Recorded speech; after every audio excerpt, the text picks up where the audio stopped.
Éric Lefebvre. Oui. Bonjour. Bonjour. Ça va être les titres là du journal de 13h? On va pas se concentrer. Hein?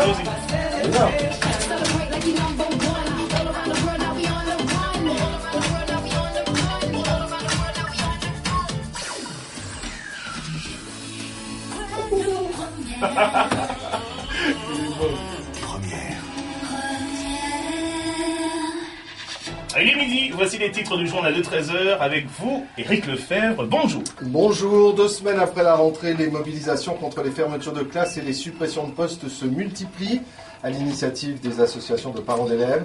C'est le cas depuis ce matin à l'école de Madame à Sainte-Rose, à Vieux-Bourg, Mornalo et au groupe scolaire de Thémar 2 aux Abîmes.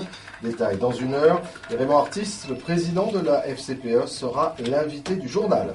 Débrayage des employés des bureaux de poste de Basse-Terre, Baillif et Saint-Claude, Sud PTT Bois, s'oppose au projet de modification des horaires et réclame plusieurs embauches. Invité hier soir de Politique Première, le nouveau rendez-vous politique de notre rédaction, le dimanche à 17h, Max Mathiazin s'est montré particulièrement critique sur la politique du gouvernement envers l'outre-mer. Vous l'entendrez. L'affaire DSK, au lendemain de son passage au JT de TF1, l'historien guadeloupéen Claude Rib, qui préside un comité de soutien à Nafissatou Diallo, demeure convaincu de la culpabilité de l'ex-directeur du FMI.